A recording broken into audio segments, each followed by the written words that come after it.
Hi, welcome aboard.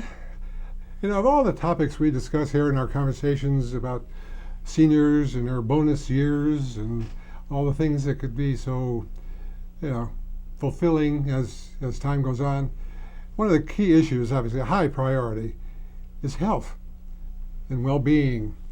And there's a specific type of that health up here that we're going to talk about today.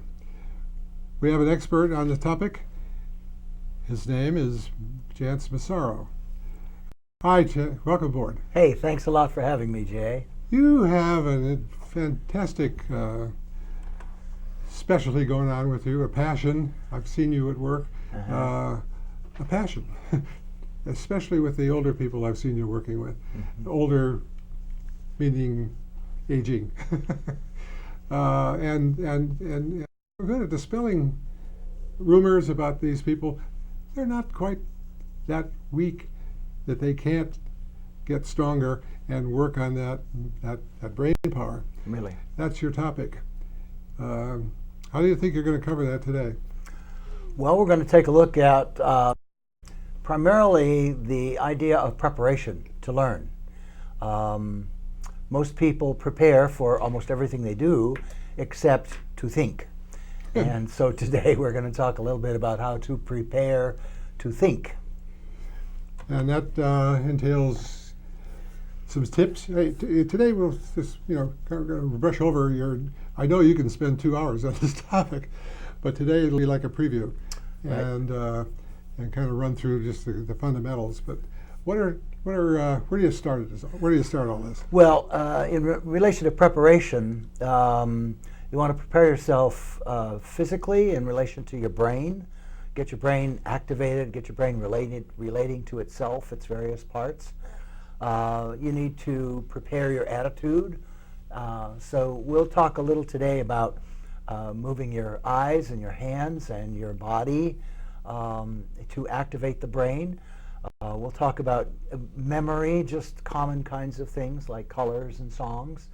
And we'll also delve into the notion of belief, because if you believe you can, you can. And if you believe you can't, you can't. Nice point. Belief is so much about all of it.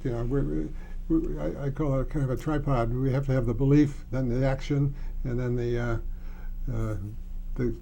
benefits. And just sit back and enjoy the benefits. Absolutely. And I've seen you at work, as I said, and those people do get benefits from these exercises you put them through. It's very gratifying. Let's take a peek at some of that. Okay, so when we're talking about physical exercises, there are a number of very simple things that you can do. One of them has to do with your hands. And for example, if I start here with thumbs on pinkies, I can go 1, 2, 3, 4, 1, 2, 3, 4. So what's happening there is my right brain and left brain are both doing the same thing. So if I push it a little toward me to see that closer, yeah. Yeah. So to make this more complex and have the brain really work, I start with thumb on index on one hand, thumb on pinky on the other, and go 1, 2, 3, 4.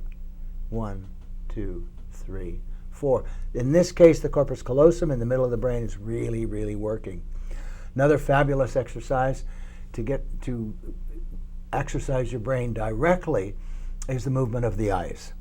The eyes are the only organ that develop directly out of the brain, and they influence 40% of what happens in the brain. So by looking up and down, and up and down, up and down, and right and left, and right and left, and then up, left, and down, right, and up, right, and down, left. If you do that 30 seconds a day, you will notice a distinct change in your ability to think and in your eyesight as well. He was doing it, but something's going on up there. Oh, yes. Dependable. Yeah, it really is exercising the brain and getting the neurons activated. Mm-hmm. I'm crossing my fingers here, and I notice that each person always crosses their fingers in the same way. But if you try it in a different way, it feels weird. So that's a good way to kind of break patterns. Another one is we always cross our arms in the same way. So if we could cross our arms in a different way, that brings us into the body. the age-old one is tap your head and rub your tummy, right? And so that's one way of organizing. Yeah, that's one way of organizing and getting the brain to talk to itself about what's going on. I'm talking. He's talking. And then reverse. Right. I don't know. Yeah, you'll find on one hand it's easier than on the other. So secondly, just to kind of do a whirlwind tour of your brain, you might think, what are the colors of the American flag? And just think about that. What's the pattern of the American flag? What's the colors of the Canadian flag? What are the patterns on the Canadian flag? Can you think of other flags in terms of their shapes and colors? Thinking about songs, one of the things I really want to impress people is systems work.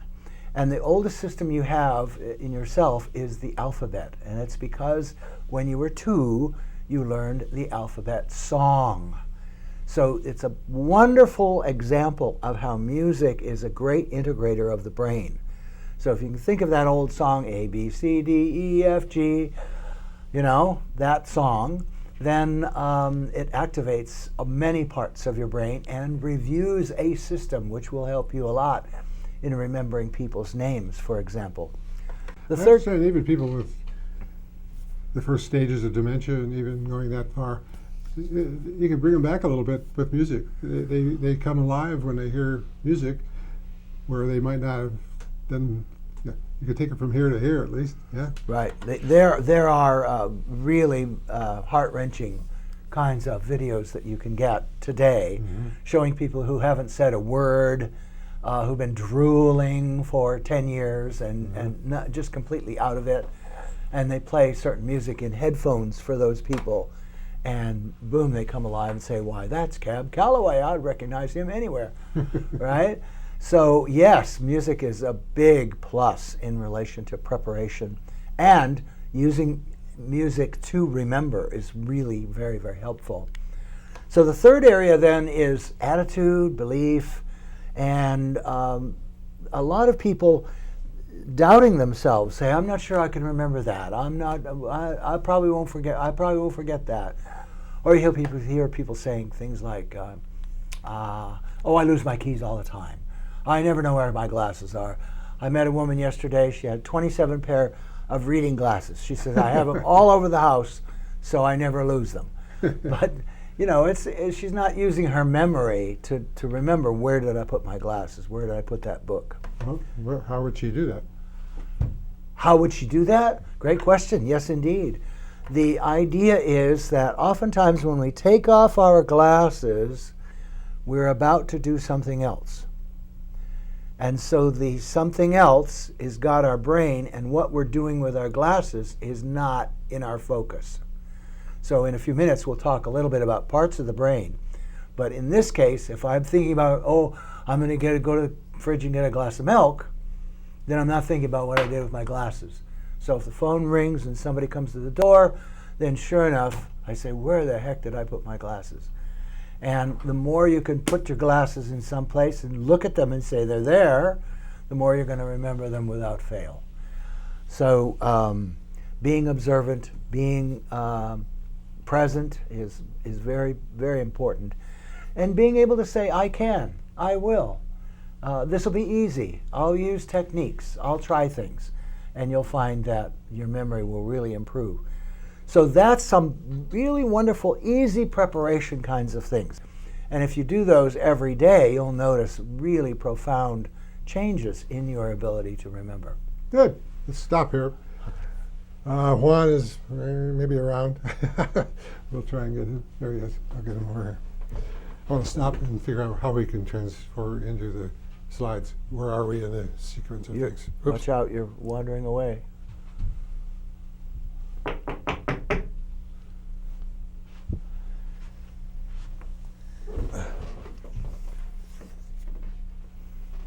How did that seem so far? I think it's going far. There was one little glitch. I hit the wrong button once. How'd it go? Did you press stop on the machine? No, I didn't. Go ahead and press stop. Stop on the machine. Just a little squirt. Oh, yeah. Square right there. Go ahead. I guess we're recording.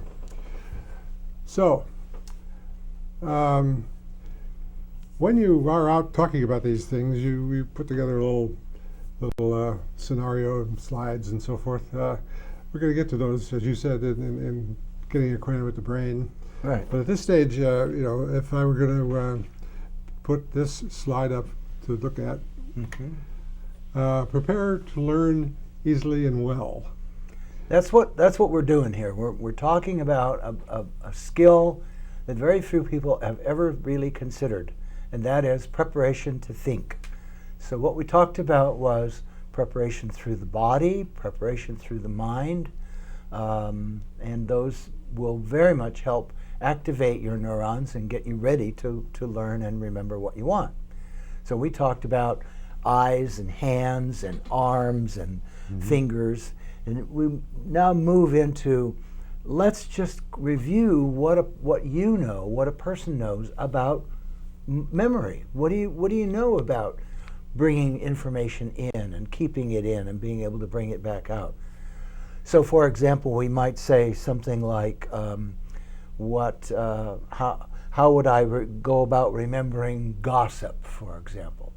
You know, what would make gossip easy to remember for me? Or a phone number. How would I go about remembering a phone number? And if you answer, write it down, well, of course, that's a very sensible answer. How would you go about remembering a license plate in somebody cut you off in the freeway and you wanted to report them? Or they had a smoky vehicle. How would you remember a license plate? You mention often in your talks about dance lessons.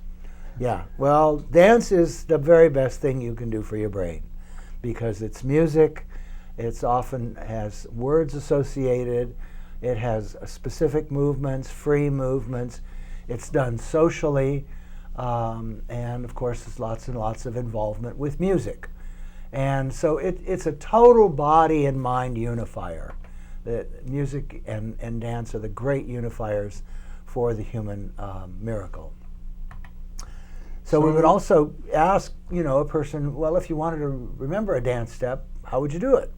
What would you think about? What would you focus on, right? Those kinds of things. So when you review how you remember anything or how you would attempt to remember anything, you're activating your temporal lobes and you're activating your brain to remember.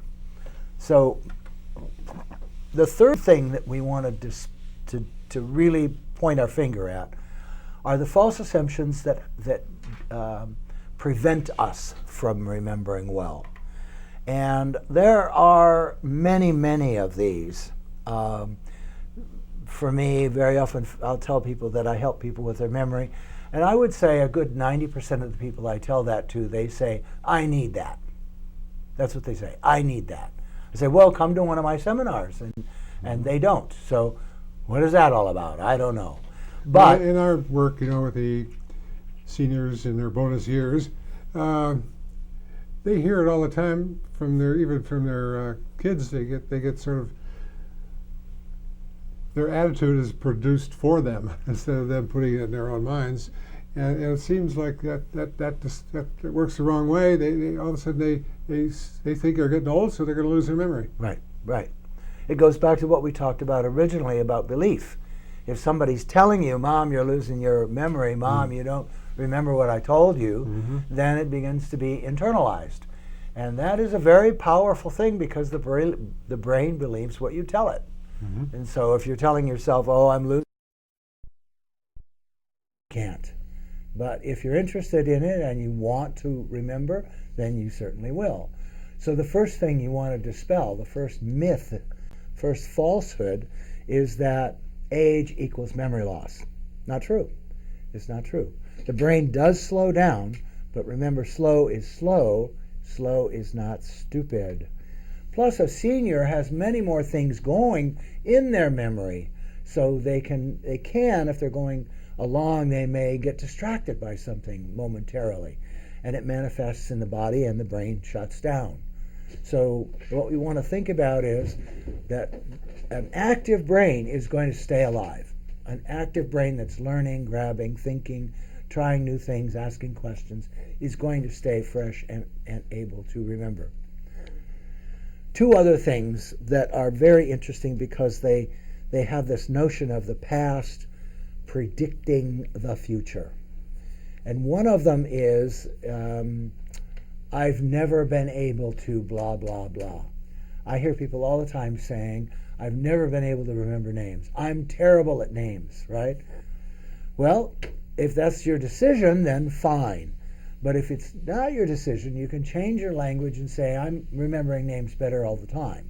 And you'll start to engage and find ways to remember names. Another one that comes up all the time is, my mom was never good at math, right? My dad could never write, stuff like that, which are excuses which do not hold water. Genetics is important, but because you're not practicing math or writing or whatever it is, that's the reason you don't remember, not that your dad was bad at it. So the last one... Well, I think you make the point that don't give up. There's a physical side in exercise, the body, exercising the mind with the exercises you talked about. Right. And for heaven's sake, it's not true, as you like to talk about. It's one of those rumors to dispel, one of those myths. Right. That your neurons kind of keep dissolving as you get older, and physically your body is giving up on that brain thing. Right. Well, we know so well that the more you exercise, the more your muscles stay in tone, the more solid your bones are. Everything's better with exercise, including your brain. So the last one that I want to dispel is this concept that, you don't make new neurons. Once they're dead and they're gone. But the fact of the matter is that whenever you're learning something new, you're making new neurons. And so if you review them and practice them and use them, they will be supported and they'll stay there. So those are four things that are really important. Age doesn't equal memory loss, and I can do it, and if my mom couldn't do it, that's her business, right? And finally, you do make new neurons. You do make new neurons when you learn new things. So the last thing we want to talk about is a basic concept that it will serve you so well. It's such a simple concept. When you remember something, you want to acknowledge that you remembered something. When you remember something, remember that you remembered something. You can even say, thank you, brain, nice job that you remembered that, right? Excuse me. And when you remember something, it is so wonderful to be able to say to yourself, how did I remember that? Because when you think about it, there's probably something that helped you remember. For example, we talked earlier about the ABC song. So I might remember that your name starts with J. Oh my God, that's your name, J. Well, I could go A, B, C, D, E, F, G, H, I, J. Well, that's his name, J, right? So you can always use that alphabet to give you a sneak into what someone's name is. Especially if you habitually ask people when they tell you their name to spell it. That's a really great technique, because then you've got it right there. So, Stop. I believe I did that. Hi, we had to stop the tape for you and your call going off in my pocket. On the subject of suddenly remembering something and surprising yourself that you actually did remember it, happens to me quite a lot lately. For some interesting thing goes on with. I have a little movie right in front of me where I put my glasses was in the pocket of my shirt, hanging on the hook, rather than looking all over everywhere else for it. Mm-hmm. I kind of had that. Oh, I remember. I actually see it going into the pocket.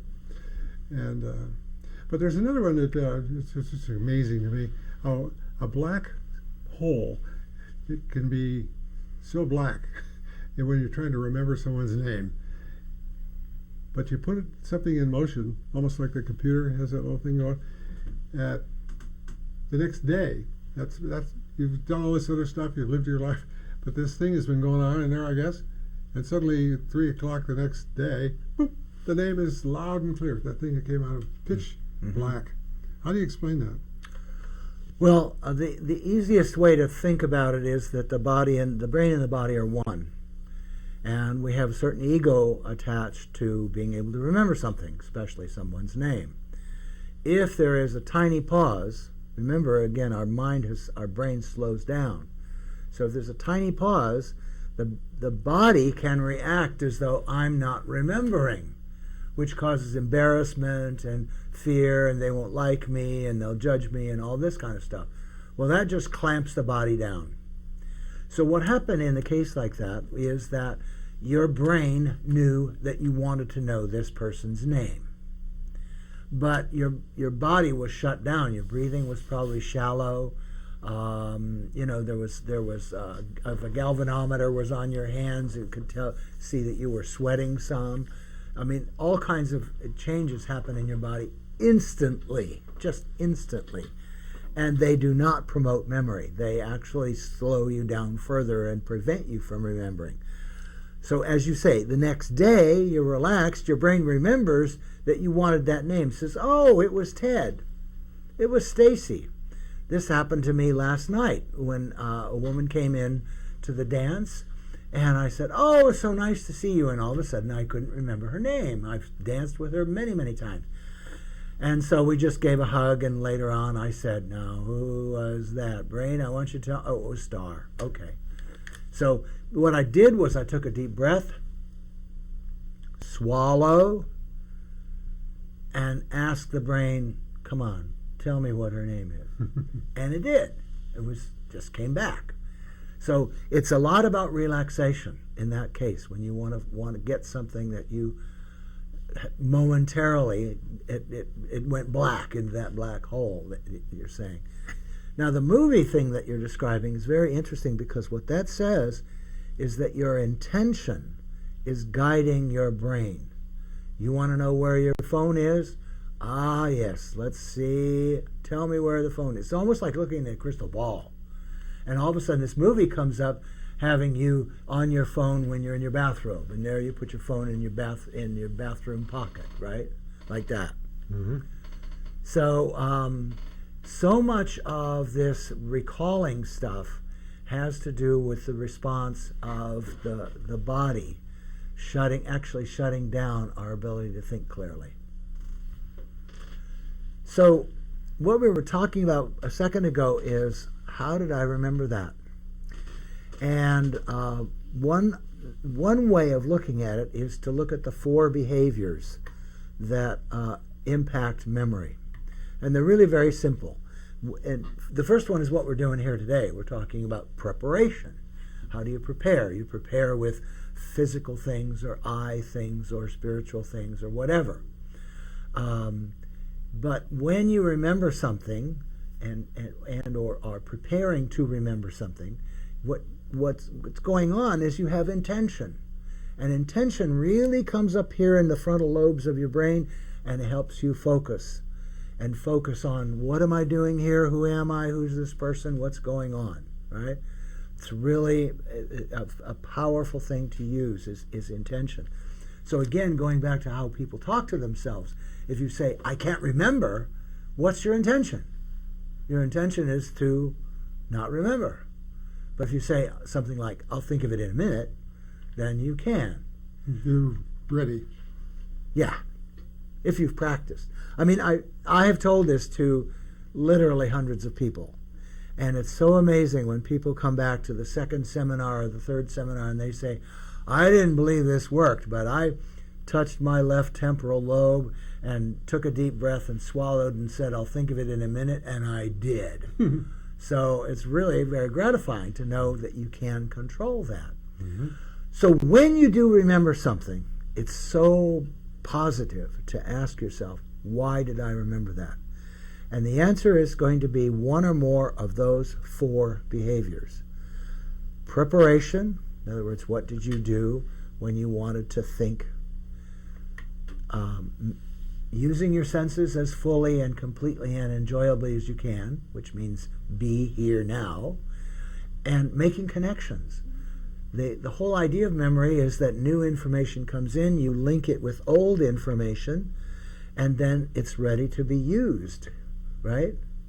So preparation, use of the senses, making connections, and then using whatever it is that you want to remember. So in preparation for learning, preparation for remembering, you want to say, well, I will, I can, maybe do some hand exercise, maybe do some eye exercises.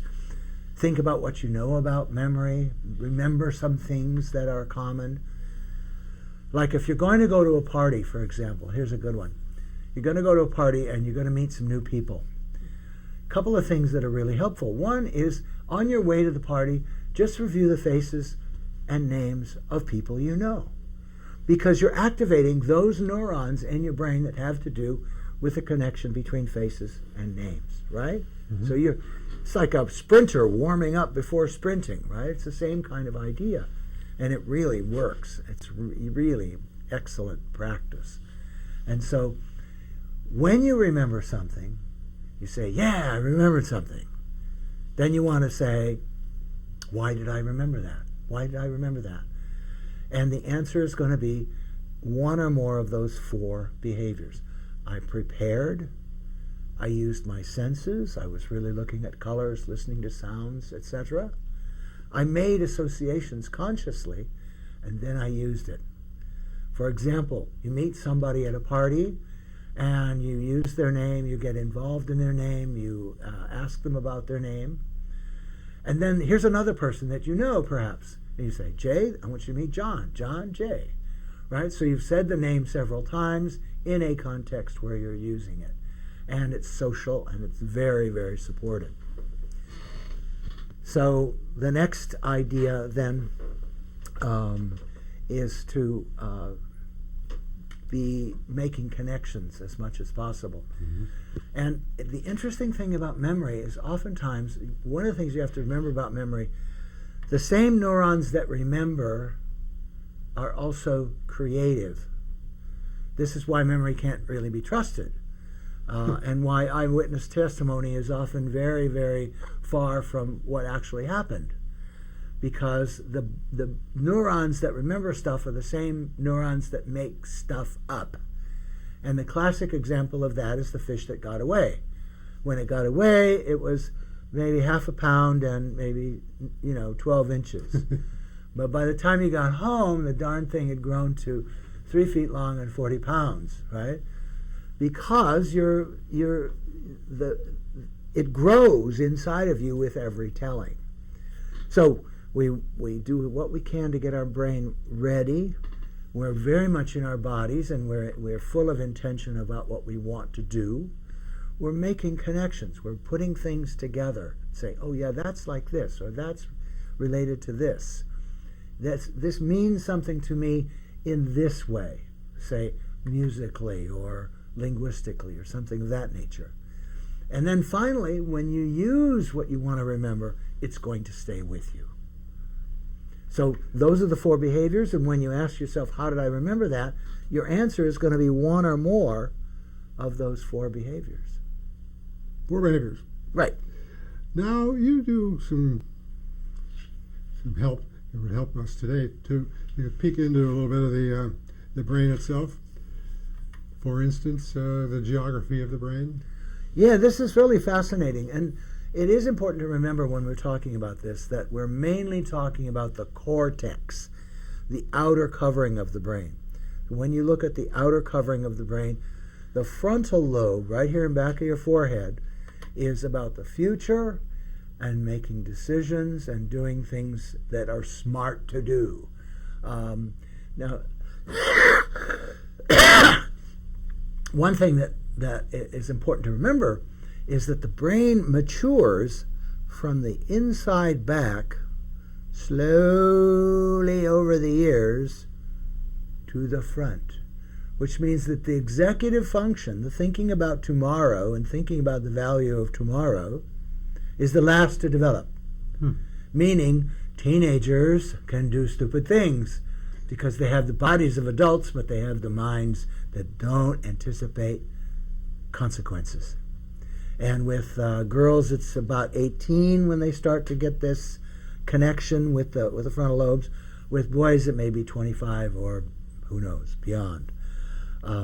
So the frontal lobes is all about the future, and we want, especially we're talking about our bonus years, we want to be thinking about the future. We want to be thinking about, what do I want to create? Where do I want to go? What do I want to do? Yeah, we talk about reimagining retirement. Yeah. And then explore, outside the box. What could retirement also be called, besides just quitting? It could be refirement, revitalizing. I love that. This and that. Rewrite your own story. Right. And rewrite your own stories. That's right. Get going. That's right. And keep it going. What about that map of the brain, though? So, the interesting thing is, if you put your fingers right here on either side of your ears and you bring them up to the top, that's the back of the frontal lobe.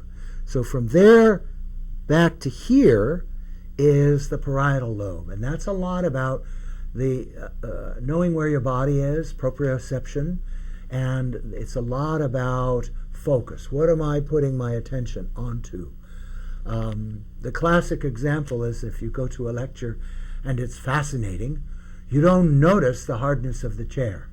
But the minute that lecture gets boring, you start to think, God, these chairs are really uncomfortable. So it shows how the direction of your focus, this is also very important in pain management, you want to understand. That if you have a pain and you put all of your attention on the pain, it's going to take over your life. But if you have a pain and you focus on other things, you can actually diminish the pain by means of the parietal lobe. Right in back of that, the very back of the brain, is your occipital lobe. And this is the part of your brain that sees. Yes, your eyes are in the front, but the optic nerve goes all the way to the back. And thus it impacts about 40% of your brain. Now, right here on the side of your head, and this is what I was talking about in relation to remembering names, you want to remember these two, the temporal lobes. And they have a lot to do with sound. The right brain, the right temporal lobes, more about music and harmony and beauty and that kind of thing, whereas the left temporal lobe, more about syntax and order and spelling, weights, dates, and details, that kind of thing. So we have these temporal lobes that do different things. Finally, in relation to movement, whether it's swimming or riding a bicycle or dancing, the cerebellum down here in the bottom of the brain, having nearly half of the neurons that the brain has entirely, all the back here, that's what coordinates all your intentional movements. And so you remember how to ride a bicycle, you remember how to swim, you remember how to do a lot of things. As you age, you may not want to ride a bicycle or swim, but you still know how. Your body knows how to do it. Mm-hmm. So there are your four areas, the preparation. Rolling. Okay. All right. You talked about those hand things. Why don't we run through that again? The hand movement and some of the things about the belly and so forth. I think that really does make sense, and it's so simple to grasp. Mm-hmm. Mm-hmm. Puzzles are good. Puzzles are real good, and physical puzzles are excellent too. So, for example, just something as simple as this. Mm-hmm. You'll find the first few times you try that, you're going to go, how does this work? Right? It's the simplest thing in the world. Or the fingers, like this. Mm-hmm. Or this one where you do separate the middle and ring finger, and then separate the index and pinky. Easy for you to say. Yeah, right. But you see how much focus you have to have. You see what you're doing. Mm-hmm. The right hand is governed by the left brain. The left hand is governed by the right brain. And the corpus callosum is talking, making these two brains talk to each other. Where are you? Oh, I'm doing this. Where am I? Where are you? I'm doing this. I'm doing this, right? So that's the same thing we got to with pat your belly and rub your tummy, right? That the corpus callosum is having the two hemispheres of the brain talk to each other. So it's the same thing with this thing, which is so goofy. It's so simple and yet can be hard to remember how to do it. The fingers thing, that this one, or this one like this, and then you try to get the two hands to do something different, right? Oh, so okay, this one is this way, but this one is this way, right? And then try to make them happen. You see what I'm talking about? Yeah. It takes a lot of focus. Doing things a little bit differently brings you into the moment. For example, we humans always cross their arms in exactly the same way each time. So just by crossing your arms in a different way will bring you into the present.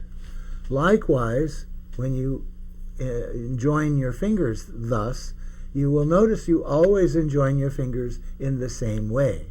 If you do it a different way, it feels weird. But it brings you into the now. It brings you into the present. So that's what we want to be doing here. We want to, any time that we can activate the brain and make it not take the world for granted. This is a lot of what we're talking about. Don't take the world for granted. Be here now and really look at colors and shapes and lines and people's faces. Force yourself to put the left shoe on instead of the right shoe. And everybody has those patterns all the way through, Yeah. right? And this is another piece about aging, in that it's not that the brain is falling apart, Jay. It's more about we are used to doing so many things without thinking about them. So if you're not thinking about them, you're just doing it. You're in a trance. You're nowhere. But if, like for me, if I'm not thinking about it, I put on the left leg, pant leg first. But when I'm thinking about it, it's a whole different thing. I'm balancing on the right, and I'm putting on balancing on the left, putting on the right pant leg first, and then doing the other way. I try to do some things one-handed. Buttoning a shirt is kind of hard one-handed for me. But I'm thinking, at the gym, you do push-ups, or you do rowing machine, or Yes. you do something Yes. to keep movement going, and Yes. and that's all you're really talking about. It's like standing on one foot and getting your legs ready for balance. But you're saying if you fold your arms that way, or you do something, any little thing you do differently, put the towel in a different spot, close the garage door differently. Yeah. So, Doing things with your unaccustomed hand is just wonderful, that's right? exercise.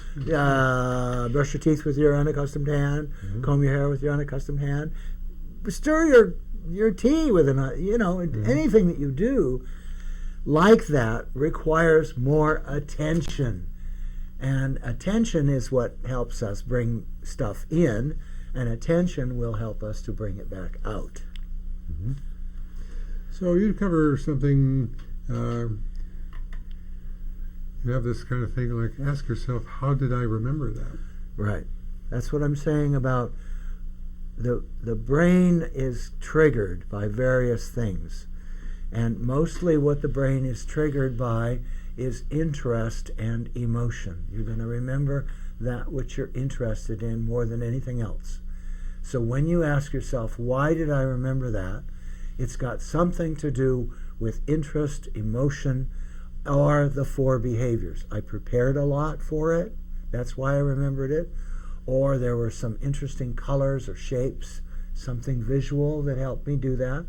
Or I made an interesting connection. I connected it to the day I was having or the time of my life. Or I used it a lot. I used it for school. I used it for home. I used it here and there, and so forth and on. So that's, again, such a precious key, because it makes the individual his or her own brain scientist. You're constantly investigating your brain. Why did I remember that? Why in the world did I remember that? You talk about positive questions. Yeah. leading to positive answers. Right. And Well, an example, this is a tough one, because when you see people doing these things, it almost makes you want to, say, stop, because they'll say, for example, I can't remember anything, I'm not remembering anything anymore, or I have trouble remembering, these kinds of things. So when we're in this kind of area, now I lost my train of thought. now we can stop. We're rolling. So, in relation to questions, if you listen carefully, you begin to hear people asking themselves negative questions. For example, if they forgot something, say, why am I so often forgetting something? I used to be able to use 22 moves ahead in chess, and now I can only do 4. What's wrong with me?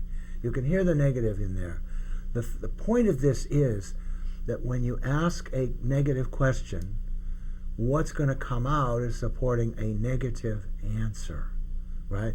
Well, of course, you're forgetting how many moves to make in chess because you're getting old, right? Or your mind is turning to mush. So instead, you ask yourself a whole bunch of positive questions, and you stop asking yourself negative questions. For example, you say, why is my memory getting better all the time? And what's interesting about that is that there's an assumption embedded in the question. The assumption is, my memory is getting better all the time. So I'll try to reify that. I'll try to support that. And every time I remember something and somebody else says, oh, you have a good memory, I say, thank you, yes, I know. Right? Suddenly you're getting attitude. About yourself, a different attitude. Like you're no longer putting yourself down with what's wrong with me or why can't I remember anything anymore? Because that's just going to make more substantial the idea that you have a difficulty with remembering. So when you ask a positive question, guess what? You probably get a positive answer. When you ask a positive question, get a positive answer, you're liable to feel pretty positive, right? And that's going to build your confidence to be able to try new things. Because again, so much of what we need to remember as we age is not doing the same things in the same way all the time. Change them up. Do something else, right? Give your brain something new to hang on to in terms of remembering what it wants to remember. Good. Yeah. And of course, all this leads to? All this leads to positive action. So here's the deal. When you're watching a video like this, it's very important for you to get out and tell a friend about it as soon as possible. Anything that you remember from this, even if it's some silly little thing like, doing this exercise or this exercise. If you go tell somebody about it, it's yours. That's positive action. And you will find that your memory is constantly getting better. Mm-hmm.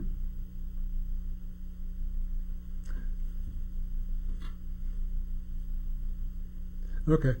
Now the next slides are going to be about engagement, confidence and engagement. Right. I said confidence. Mm-hmm. And when you're confident, you'll try new things. You'll allow yourself to look a little out of place. Mm-hmm. You give yourself permission to do things a little bit differently, and you'll have an awful lot of fun. Engagement. Engaging, mm-hmm. Yeah. You'll feel more positive about engaging with other people. Mm-hmm. So you get ready to learn, you enjoy your senses, you make associations, and you use whatever you want to remember. You come up with 4 acts you can do daily. What are those?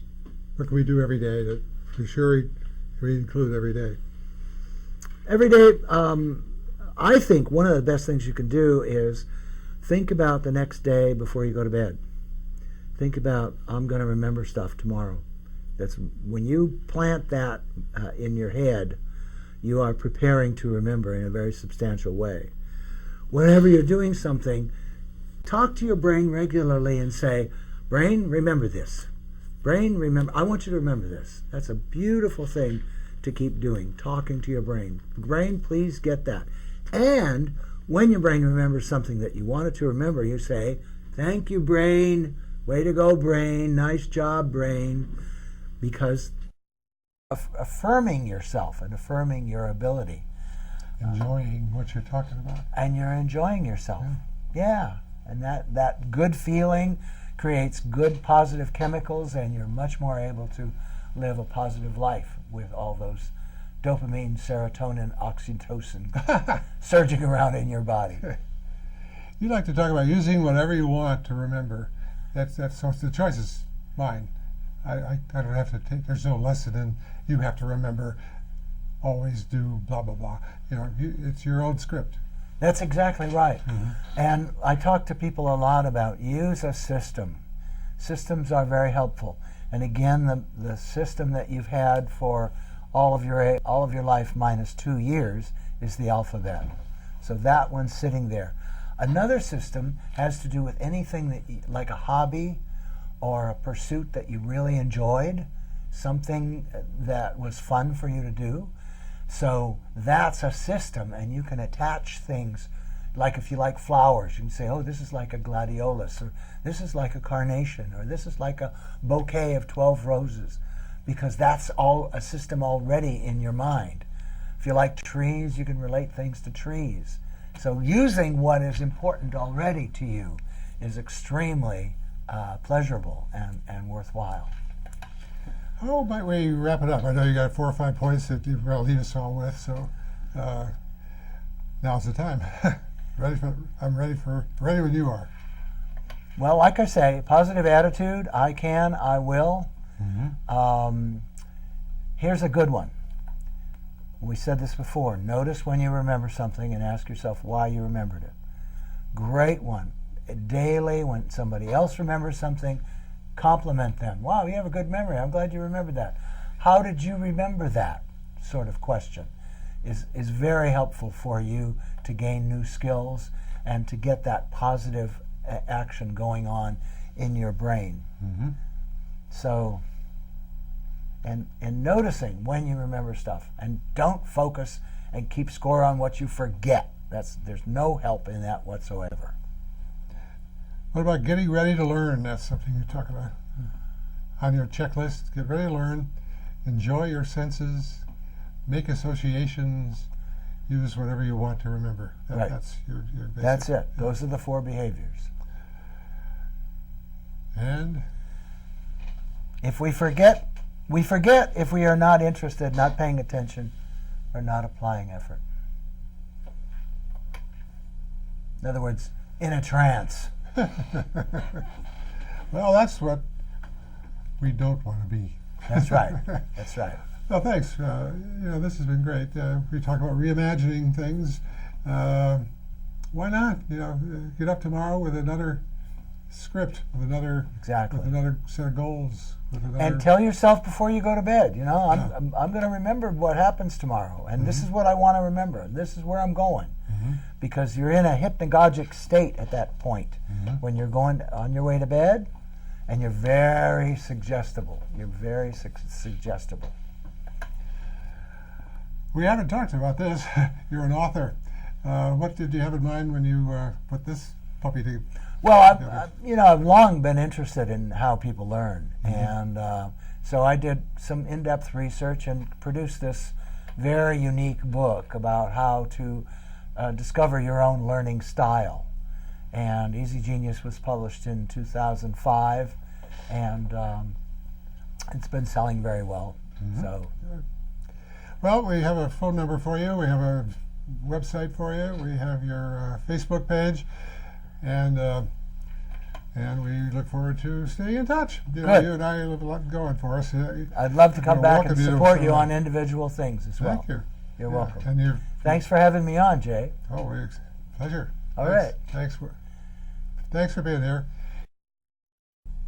Keep on keeping on. We'll be back with some more bonus years advice. Reinvention. Reinventing your life. Your life.